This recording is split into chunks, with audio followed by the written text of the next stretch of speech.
Bien, y nos vamos, ya tenemos a nuestro invitado listo, son las 6 de la tarde con 57 minutos. Tenemos a Carlos Bedoya, coordinador general de la Red Latinoamericana por Justicia Económica y Social, que está integrada por instituciones y organizaciones sociales de países latinoamericanos que trabajan por la solución de problemas derivados de la crisis sistemática y para crear condiciones que permanezcan el establecimiento de una economía al servicio de la gente.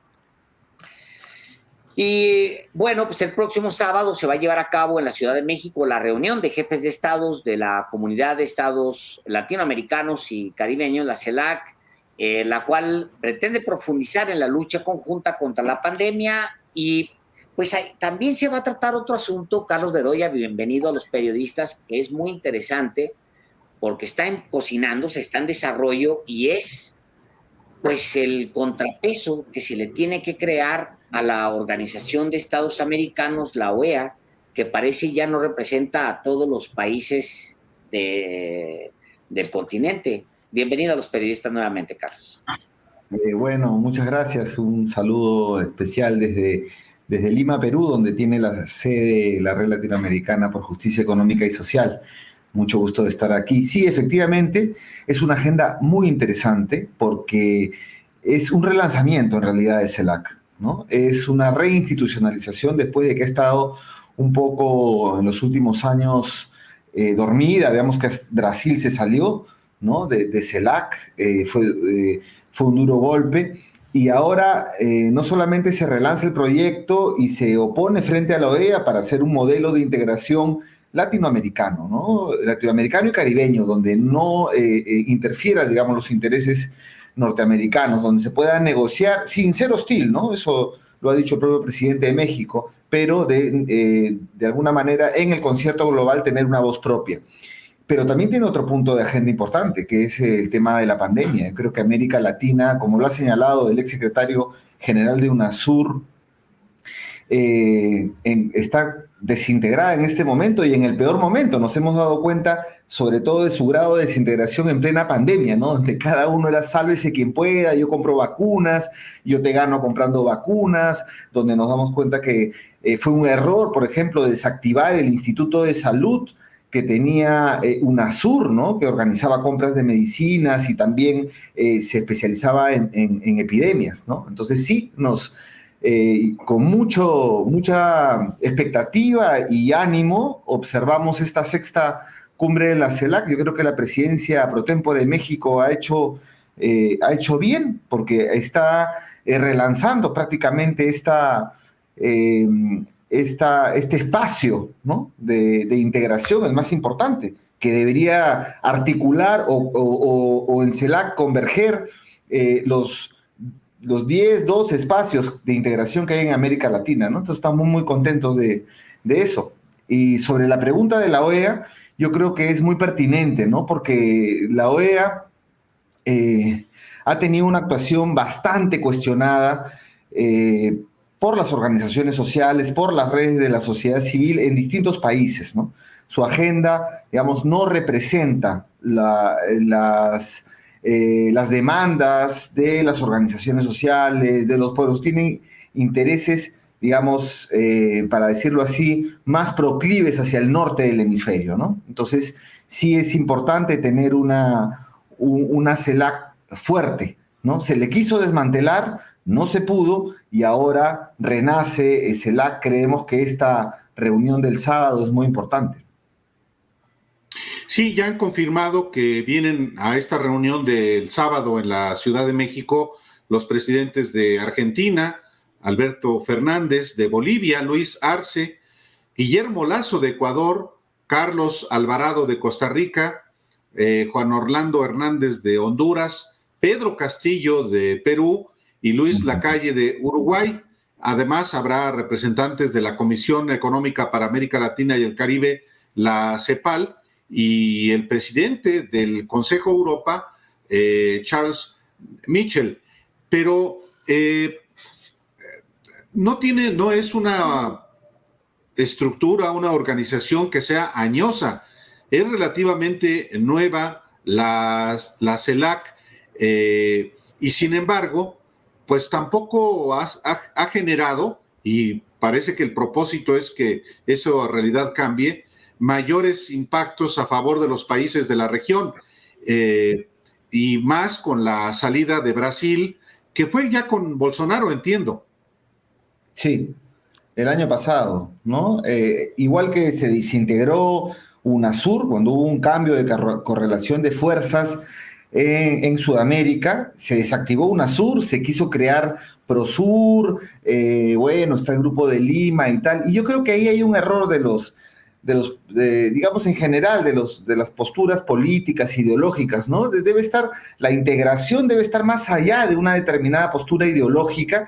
¿Y cómo van a desmantelar UNASUR, desmantelar el Instituto de Salud que tenía UNASUR para crear nada, ¿no? Para crear algo que finalmente nunca cuajó, que se llamó PROSUR y que realmente era, pues, con una intencionalidad de la derecha sudamericana en este caso, ¿no? Que tenía digamos, la correlación de fuerza, los gobiernos en mayoría, con el cambio en Argentina y en Brasil, y desactivaron UNASUR. Entonces, más allá de las posturas ideológicas, yo creo que hay que apostar por la integración, ¿no? Y también en ese aspecto, y como está generando expectativa, más de 28 organizaciones de la región, entre sindicatos, organizaciones no gubernamentales, plataformas, colectivos y activistas que, bueno, están presentes en la región hace mucho tiempo, están llamando a una CELAC social, y creo que eso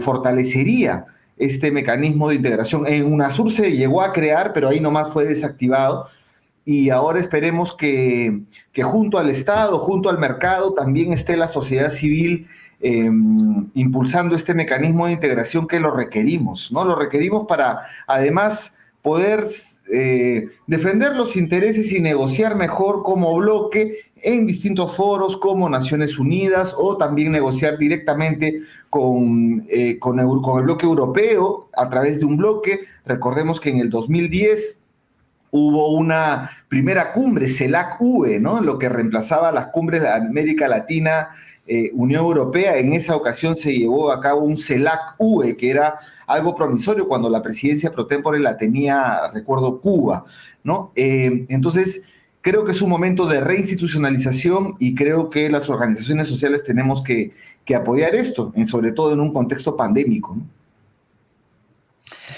Bueno, las dos agendas son muy, muy intensas, y las dos sí requieren de una atención casi inmediata. El tema de la OEA, pues sí, ya es un asunto bastante claro que está al servicio básicamente de las derechas de la región. Eso, bueno, en México, por ejemplo, está de pleito con el gobierno nacional, y a la vez está abriéndole la puerta a todos los que quieran, de los partidos de derecha, ir a quejarse para darles publicidad. Eso está pasando ahora mismo en México. Pero la otra agenda, la agenda de las vacunas, es una agenda que parece que lleva ya un carril, Carlos. Pareciera que sí hay una urgencia en el sentido de que América Latina tenga las fábricas para enfrentar la siguiente pandemia, que no sabemos cuándo va a llegar, o si ya estamos entrando en ella, porque de esto ya no podemos saber absolutamente nada. Y el canciller Ebrard, el canciller mexicano, hablaba de que este será uno de los temas que se tratarán en la reunión de la CELAC. ¿Usted ve condiciones, Carlos, para que en los siguientes meses América Latina transite por lo menos a un acuerdo pragmático para empezar a construir las defensas, llamarlo de alguna manera, de las pandemias que vienen? ¿Usted ve condiciones, Carlos? Yo veo condiciones porque hay voluntad política y hay el impulso de los gobiernos de Argentina y de México. Ya el año pasado hubo una cumbre de cancilleres donde se abordó este tema, fue una cumbre virtual. Creo que se está avanzando en ello, y además que puede costar, pero va a costar más si no se hace, porque nosotros, teniendo el 8% de la población mundial, tenemos el 30% de los muertos de la pandemia, ¿no? Y la tercera ola está está aquí nomás, a la vuelta de la esquina, en varios países. Entonces, la necesidad existe y la información se tiene. Y creo que la mejor manera de combatir las muertes, no la expansión del virus, pero las muertes y el agravamiento tiene que ver con la vacunación. Y en esos esfuerzos han estado algunos gobiernos, incluso el gobierno de Perú ya anunció hace una semana y media en una conferencia a la nación del presidente Castillo, anunció la pronta, con asesoría del gobierno argentino y con la relación con el gobierno ruso, de una planta de vacunas Sputnik en Perú. Yo creo que eso sería mucho más, o avanzaría mucho más rápido si se hace de bloque, ¿no? De bloque. Y así en bloque habría que negociar en una serie de espacios, especialmente Naciones Unidas. Yo creo que CELAC debe ser un instrumento para favorecer el multilateralismo en este momento, ¿no? Y yo, bueno, personalmente tengo la lectura de que después de la primera oleada de los gobiernos progresistas, nosotros dejamos de ser patio trasero y pasamos a ser un terreno en disputa, ¿no? Y yo creo que en ese escenario CELAC viene muy bien, ¿no? Y hay que quisieron matarla, ¿no? Así como mataron UNASUR, bueno, o lo dejaron casi muerto. Esperemos que se ha mantenido de alguna manera. Este es un relanzamiento. Y esta cumbre está generando bastante expectativa, ¿no? Tanta expectativa que hasta las organizaciones sociales más conocidas de América Latina han firmado este llamado, diciéndole a los gobiernos, bueno, hagamos el CELAC social. El CELAC social, así como tienen, la propia OEA tiene el mecanismo, creo que eso daría un impulso también, porque le mete el interés de las organizaciones, y además una forma de colaborar también es dialogar, también es proponer y mejorar, ¿no? Entonces, yo creo que sí, que se dan las condiciones, pero claro, no es fácil, ¿no? No es fácil porque hay resistencias y vamos a ver después de esta reunión del sábado cómo sale esa declaración, ¿no? Ahora, está puesto sobre la mesa el tema de la OEA, ¿no? Es una ofensiva que está ahí y me parece correcta, porque es un pronunciamiento político importante para poder generar un perfil propio y recuperar el espíritu que tenía CELAC, ¿no? Que era el de resolver los problemas en América Latina, y además negociar como bloque en el concierto mundial, ¿no? Y yo creo que eso es fundamental.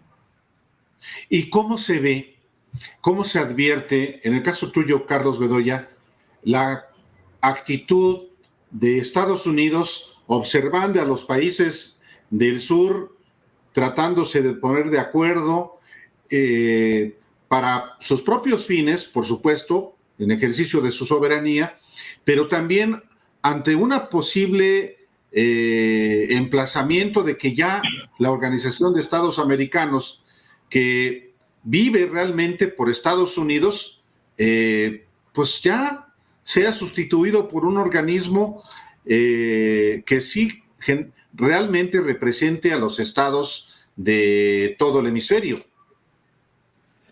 Bueno, esa es una pregunta muy interesante, dado el contexto. Una cosa es con Biden, otra hubiera sido con Trump, creo que un poco más agresiva de parte de Trump. Tanto es así que ha puesto en el presidente, en el BID, a alguien que no es latinoamericano y que además que venía para decir, queremos impedir prácticamente la integración con China, ¿no?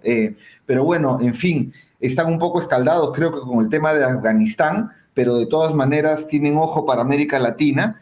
Y creo que van a buscar de alguna manera contrarrestar esta ofensiva. Y aquí me preocupa un punto.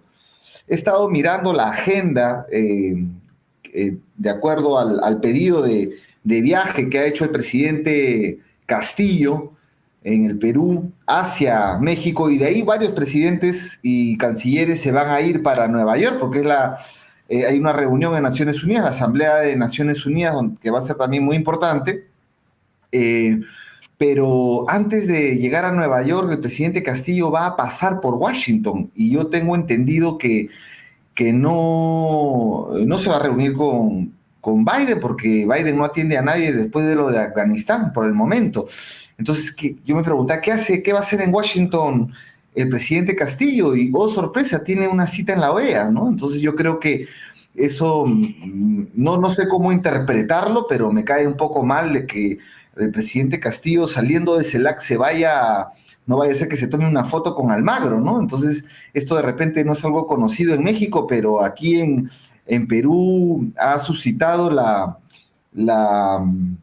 digamos, la extrañeza, ¿no? De que Pedro Castillo de México huele hacia Washington y tenga una reunión en la OEA. Creo que va a ser hasta una reunión virtual, me parece, pero creo que va a ser utilizado como un gesto, ¿no? Entonces, no quiero decir que sea una torpeza de parte de la diplomacia peruana, pero peor sería pensar que sea un gesto, ¿no?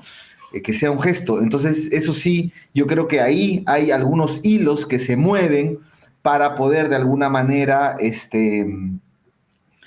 no sé si contrarrestar, pero hacer algo como respuesta, imagino yo, a lo que va a ser esta fiesta de la integración latinoamericana en México, ¿no? Este sábado. Hay que recordar que el presidente Andrés Manuel López Obrador es actualmente el presidente pro tempore de la CELAC, por eso es que la reunión es acá, y él es digamos, va a ser el anfitrión. Seguramente todavía no ha terminado él de dar su ronda, pues tiene que dar su ronda y conversar con gente, me imagino. En el caso de Pedro Castillo tiene que terminar su rondín, ver gente, pues acaba de entrar al despacho, vamos a creer que va por ahí la jugada. Ahora, yo creo que ni siquiera son compatibles. El discurso de Almagro no es compatible con ninguna idea que tenga que ver ni con la izquierda, ni con los pobres, ni con... O sea, no hay pues la posibilidad en América de que Latina, Almagro, digamos. y es más, lo cual sería como una locura, pero efectivamente Almagro ni siquiera congenia con el resto de América Latina. Entonces yo creo que tiene que cumplir, igual le van a ayudar a abrir puertas en Washington, lo que sea. Pero leí que sí había una cierta preocupación, sobre todo de los antiguos socios del nuevo presidente. Allá había preocupación de que pues le conversara, le entregara datos a Almagro y que Almagro lo utilizara. Ahora, por el otro lado, pareciera que la reunión pues tiene agendas muy puntuales que se pueden cumplir, Carlos, que a lo mejor sí van a poder trascender al solo hecho de sentarse, conversar y verse a las caras y demás. El hecho de que puedan conversar el tema de la pandemia y el tema hasta de compartirse vacunas, y a lo mejor, no sé si en el futuro emprender una acción más grande conjuntos, pues eso abre por un lado una parte de la agenda, sin meterse a lo toral, que va a ser, pues sí, el caso de la OEA, que en algún momento seguramente será parte de las conversaciones, cómo deshacerse de ese organismo que ha servido para, pues básicamente para, como trampolín de las derechas, Carlos.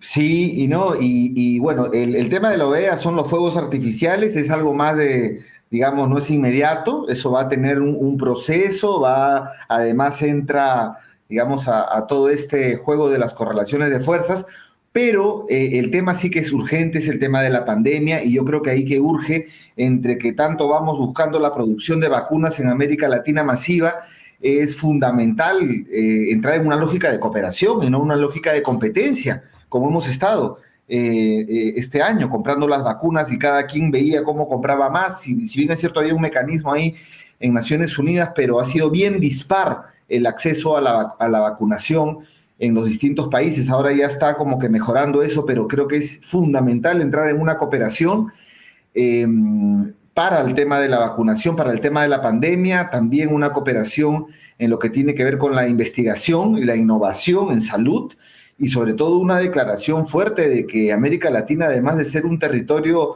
de paz, tiene que ser un territorio de protección social, ¿no? Eso es Eso es fundamental porque la pandemia nos ha agarrado con los sistemas de protección de salud en la mayoría de los países privatizados, hechos puré en la parte pública, deficiente calidad, y yo creo que sería muy importante que los presidentes ahí declaren a la protección social de retorno, después de que digamos, la ofensiva neoliberal de los 90 nos la quitó a la mayoría de países, ¿no? Volver al concepto de seguridad social y de universalización de la salud creo que es fundamental, y una declaración en ese sentido en el marco de CELAC puede ayudar bastante. Sí, sí, bueno, el desmantelamiento de los sistemas de salud en México, por ejemplo, pero fue en América Latina con el modelo neoliberal. Y en efecto, quizá por ahí vaya un pronunciamiento, entre otros, que no les va a gustar a muchos, particularmente a quienes no son, a los que son hoy oposición en muchos países, particularmente de los países de donde procederán presidentes a la reunión del próximo sábado. Así es, bueno, y esperemos que también se pueda constituir un mecanismo de diálogo, de escucha de la ciudadanía organizada, de los movimientos sociales. Eso va a ser, yo creo que muy importante porque le da una legitimidad al espacio. Eso es fundamental. Lamentablemente no está en la agenda, pero esperemos que en la presidencia pro tempore de Argentina pueda estar en la agenda. Yo creo que ahí hay temas, además de la pandemia, todo el tema de los problemas de género en la región, los problemas climáticos que son fundamentales. La pandemia también nos ha enseñado ese gran problema que tenemos, nos los ha hecho evidentes, ¿no? El problema del cambio climático, de las afectaciones a la vida que tenemos por el cambio climático, y bueno, y la participación social, ¿no? Que es fundamental. Y además, está generando esta reunión bastante interés en organizaciones sociales. De hecho, estamos siguiendo una delegación para tratar de tener reuniones con distintas delegaciones en México entre el viernes y sábado para poder plantearles el inicio de la conversación, del diálogo, para crear este mecanismo. Y bueno, ya continuará en Argentina, pero sí es fundamental que las organizaciones sindicales, las organizaciones indígenas, las organizaciones feministas, las organizaciones en general de la sociedad civil podamos tener no un rancho separado, no un cuartito de al lado, sino también estar presentes y dialogar con los presidentes, también otras autoridades, ¿no? Los gobiernos locales, digamos. Creo que así se puede fortalecer CELAC, y creo que hay la voluntad para ello. Hemos enviado cartas desde la Tindad, pero en general estamos haciendo un llamado para distintas organizaciones. Ya se van sumando aproximadamente más de 30 organizaciones a esta declaración, que es este llamado a construir una CELAC social, y que me imagino que será CELAC social y solidaria luego, pero se está generando este interés de participar y de colaborar con los gobiernos. Y como digo yo, no solamente se trata de los gobiernos progresistas, sino en general, más allá de cualquier tinte, la integración de América Latina está primero. Carlos, pues muchísimas gracias por acompañarnos el día de hoy. Carlos Bedoya, coordinador general de la Red Latinoamericana de Justicia Económica y Social. Le agradecemos que haya estado esta noche aquí en Los Periodistas. Gracias, Carlos. No, gracias a ustedes, y estoy viajando a México mañana para estar viernes y sábado ahí y tratar de impulsar esta CELAC social y respaldar desde mi organización con varias otras personas creo que hito nuevamente de la integración latinoamericana.